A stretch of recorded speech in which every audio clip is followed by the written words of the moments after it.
বিশ্রামবাড়িতে কালকে যে মার্ডারটা হয়েছে এটা খুবই দুঃখজনক ঘটনা।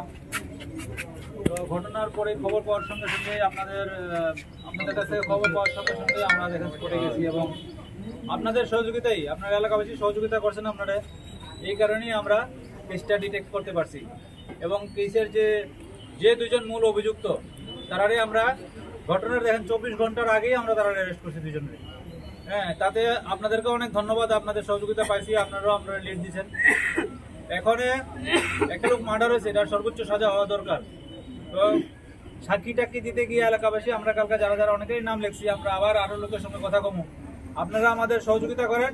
আমরা কথা দিতেছি সে যাতে যাবজ্জীবন সাজাপ্রাপ্ত হয় সেই ব্যবস্থা আমরা করে দেবো, কিন্তু আমাদের পাশে থাকতে লাগবে, ঠিক আছে?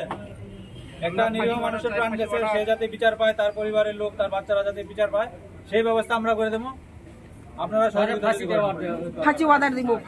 এটা তো সর্বোচ্চ সাজা হওয়া দরকার, সর্বোচ্চ সাজা তো আপনারা সহযোগিতা লাগবে, ঠিক আছে? এটা তো এখন যেভাবে এক লোক আইছে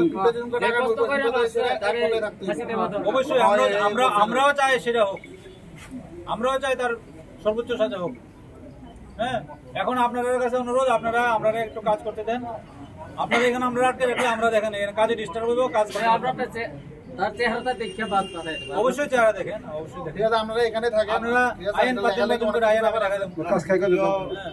কিন্তু এইভাবে যদি ঘেরাও করে রাখেন বা আটকে রাখেন তাহলে আমাদের কাজে ডিস্টার্ব হইব। যেটা কইতাছেন তার বিচার হওয়া দরকার, সাজা হওয়া দরকার, সেটা তো এখন করিতেছে। এখন তো লেখালেখি করে কোর্টে বাড়িতে লাগবো না। আমরা যদি এখানে আপনাদের সামনে ব্যস্ত হয়ে থাকি তো কাজ কোন সময় করবো? আমরা দেখতে পারবেন, আমরা সবাই এখানে থাকেন, ঠিক আছে? আমরা ভিতরে কাজ করে লেখালেখির ব্যাপার আছে।